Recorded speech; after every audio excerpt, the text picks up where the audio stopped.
Imagine a place where every face is the exact same color, exact same race. Would you, could you, in a box? Would you, could you, with a fox? Am I watching another Dr. Seuss lecture?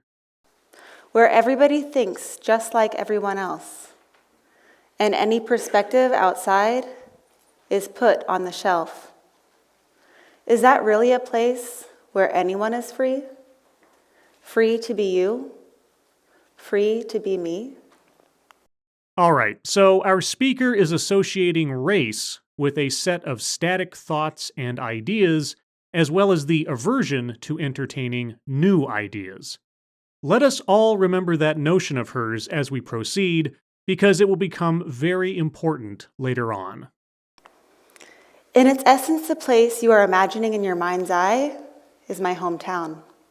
Ah, so your hometown did not allow for ideas outside of their own to be entertained. Then, why are you referring to it in a negative way? How is it that you were able to cultivate thoughts of your own in such as horribly a stagnant environment as you describe? I grew up in rural America where the majority of the place was white. Even in 2010, it was still sitting at a 95.5% white majority. Is that supposed to be a mark in your hometown's disfavor? There were too many people of a particular skin color? Wait, you're not a racist, are you? I grew restless of this monoculture and dreamed of something more. I craved culture, variety, and freedom to be different. So you are different than the people of your hometown. Well, thank goodness. The last thing we need is an entire town of people vilifying skin color, whether it's their own or someone else's. And while I didn't travel outside the country as a young girl, I did travel in my imagination through the magical vehicle of National Geographic magazines. Ah, yes, National Geographic. Once a bastion of world cultures, science, and stunning visuals, it now declares to the world the fluidity of gender. Oh, how the mighty have fallen. How would we know the value of our joy if we had never experienced the contrast of despair? Or how would we know the value of health if we had never experienced the contrast of being sick? Contrast.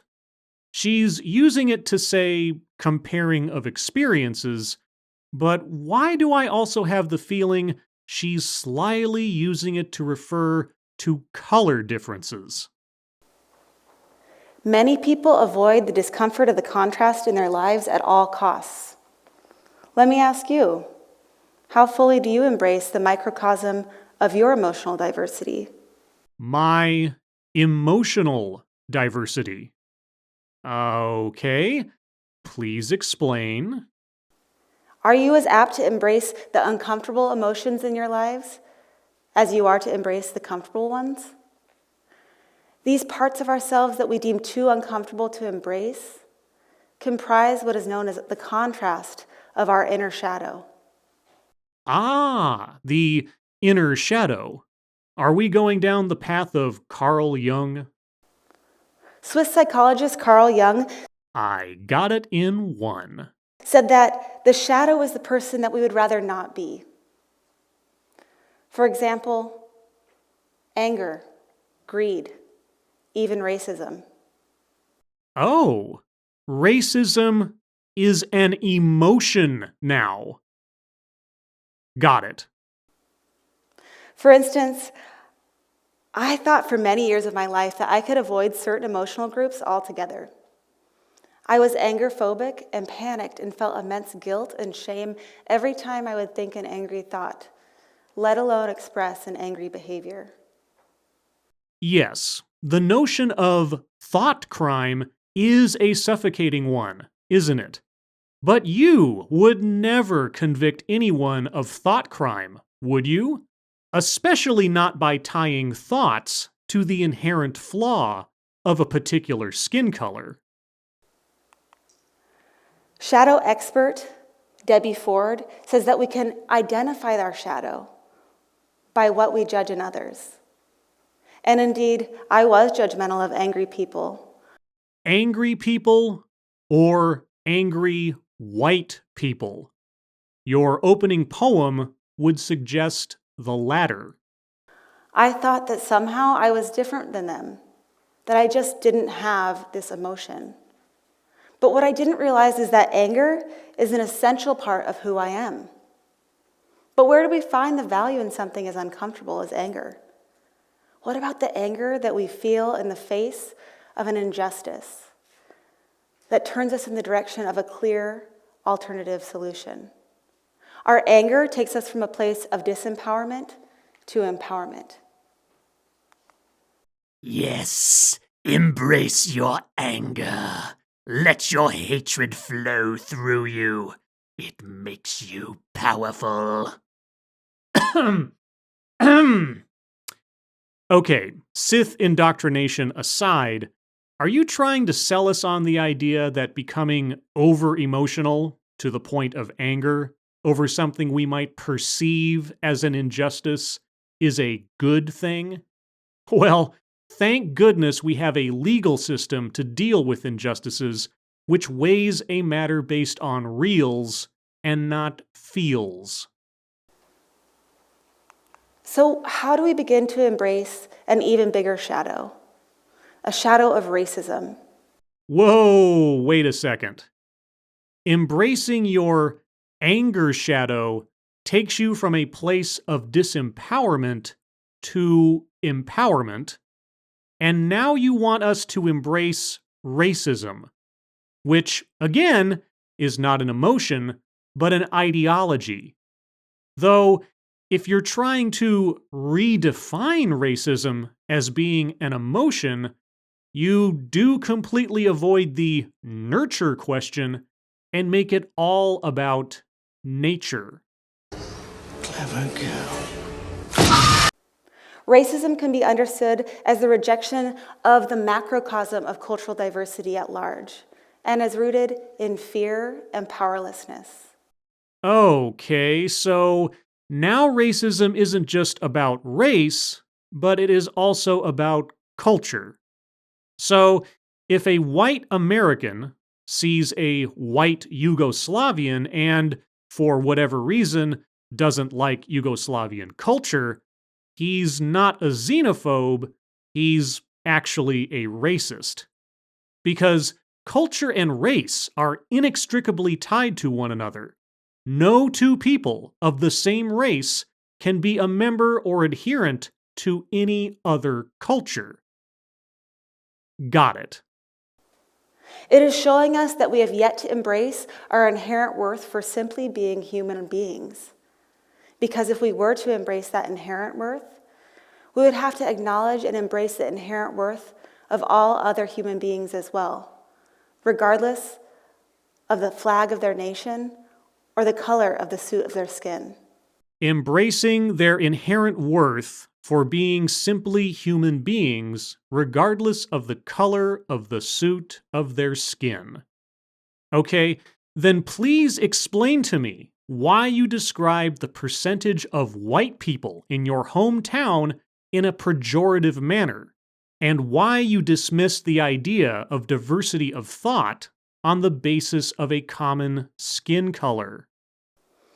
We all desire to feel free and empowered, as we well should.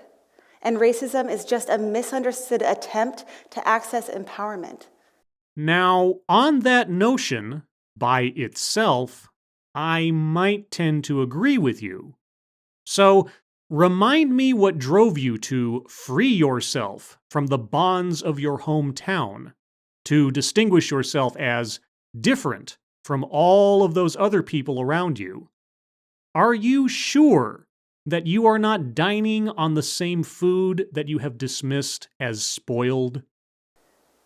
If you can find a reason such as skin color or culture to overpower another human being, it may make you feel bigger, powerful, and stronger in that moment, but you can never access your true power by trying to minimize somebody else's power. Minimizing someone else's power, like saying that an entire town thinks alike and are close-minded because of the majority of their population's skin color? Got it. Your true power is exponentially more powerful than that, and is found in perhaps the counterintuitive opposite, in the finding and creating of solutions that empower others around you. Journalist Robert Wright explains something called a non-zero-sum game, meaning that the fortunes of nations are correlated and interdependent, for better or for worse. If we want to succeed, we must also want others to succeed. No. There are winners and there are losers. Losing either makes or breaks people from becoming future winners. If you are proposing a world where there is no fail state, well, we've seen the results of such utopian ideals before. We cannot begin to imagine solutions that only benefit one group of people and expect them to last. We are all better off when we create solutions that are win-win. We cannot imagine solutions that only benefit one group of people and expect them to last. Why not? Why am I not allowed to imagine such a thing?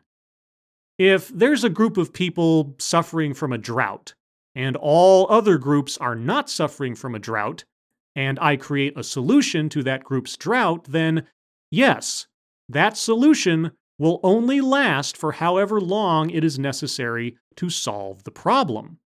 But more likely than not, I am going to have to take water from others to solve the drought.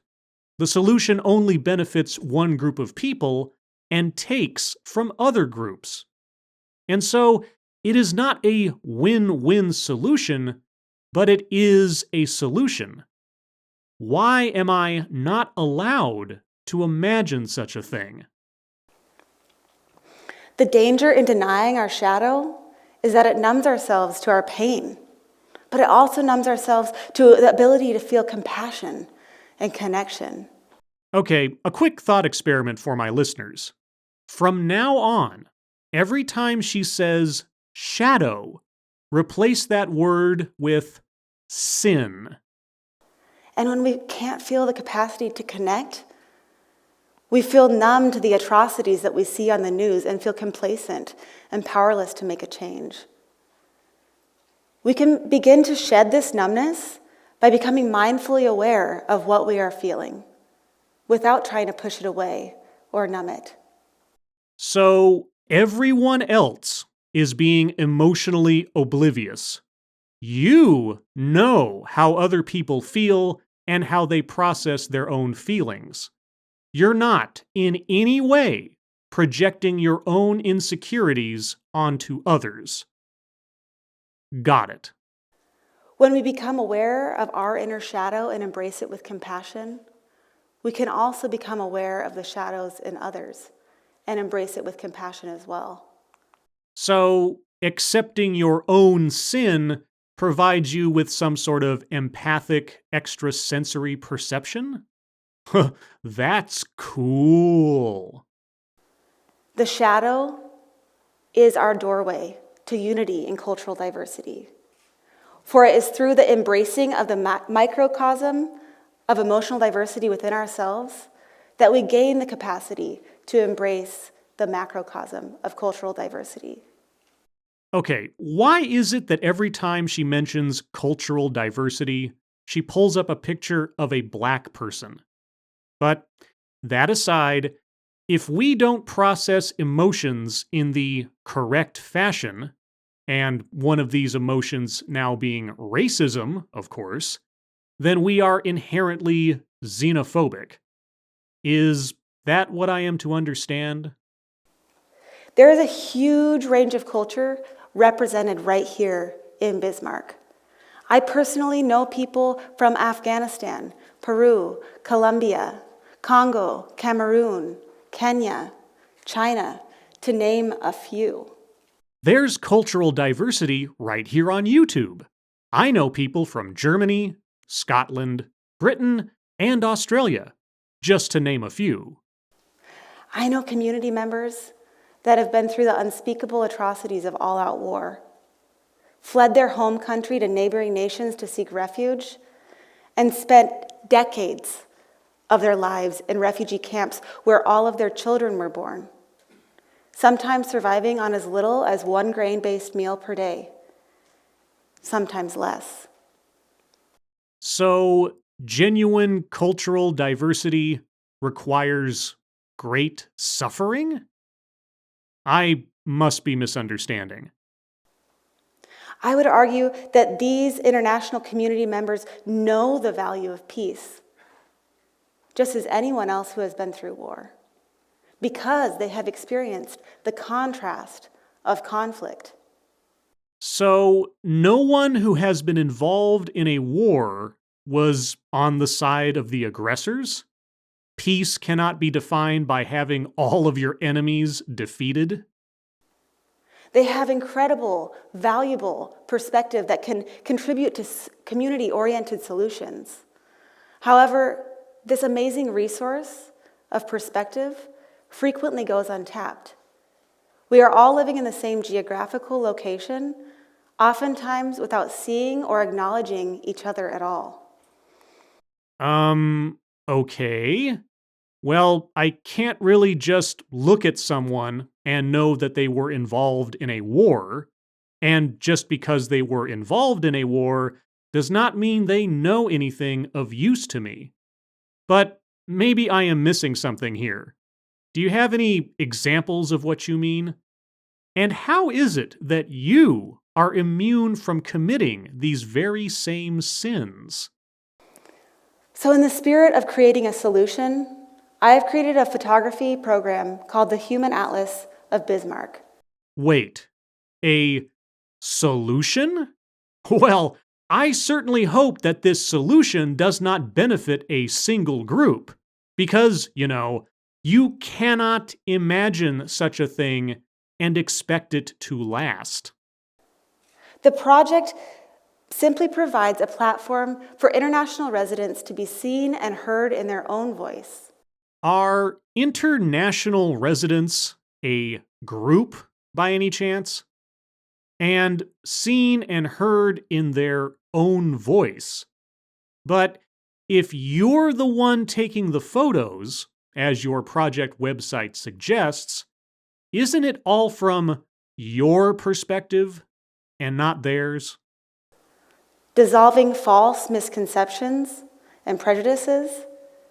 False misconceptions. The English major in me is having trouble with that double negative. And showing us what their positive perspective can add to our community. So, again, the only people worth showcasing are non-white people. There are no white people who come from diverse cultures. Got it. Take Vumilia, for example. Originally from the Democratic Republic of the Congo, and eventually Tanzania, and mind you, this is translated from Swahili. When asked what her culture can contribute to our community, she said, first of all, I can say about love, to love each other. For example, you are my friend.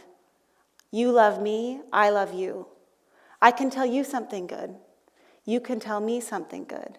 And we can all teach each other something good. Tanzania people, they have love. I think I learned similar lessons from Mr. Rogers. Tanzanian people possess no secret wisdom that surpasses anyone else's common humanity. And Mandeep from Nepal. When asked why diversity in a community is important to him, he said, because it makes me feel that I am not the only one who is different. And that is also my understanding that a diverse community is a welcoming community. Ah, so If there are too many people of the wrong skin color in a community, then it should be understood that such a community is unwelcoming. Got it. Can you see yourself reflected in their stories and experiences? Well, so far as I have been told, for me to see myself in them would be cultural appropriation and the height of arrogant privilege. So I have 3 action steps for you to take home today to begin embracing diversity. Oh boy! Action! First is to embrace the microcosm of your inner diversity, the microcosm of your emotional diversity. Because we are all emotionally oblivious and close-minded. Got it. Through self-awareness, you can embrace your shadow with compassion and acknowledge your inherent worth as a human being. None of us acknowledge our inherent worth as human beings. Got it. Which leads us into step 2. Embrace the macrocosm of cultural diversity. Acknowledge the inherent worth of all other people as well. Right. Because none of us acknowledge anyone else's worth as human beings, especially if they come from a different culture, because racism is now an emotion that means xenophobia. Got it. And do something as simple as reaching out and having a conversation. Joining an organization. No. I do not feel the need to actively profess my moral purity as though not doing so is somehow evidence to the contrary. And simply, at the very least, advocate for internationals in our community. Internationals. Well, that's a new one to me. Given your presentation thus far, I have to assume that you mean anyone who isn't white? Because there are no international white people, and if there are, they certainly do not come from any unique cultures. And third is to step into your true purpose and power, which we now know is in the finding and creating of solutions that empower others around you. We now know, merely because you told us so. Got it. The factors that divide humanity at large are the same that divide us within. The solution is found when we embrace our contrast, which opens the door for us to step into our true purpose and power, creating solutions to empower others.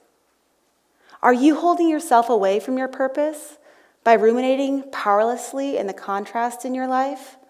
Or are you using the contrast to propel you to your greatest, limitless, solution-creating potential? Thank you.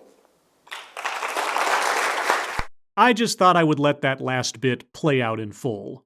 It obviously doesn't sound like anything you would hear coming from a pulpit. So, what have we learned? That too many white people are bad. That cultural diversity only exists internationally because God knows how things are done in Texas are exactly the same as they are done in California.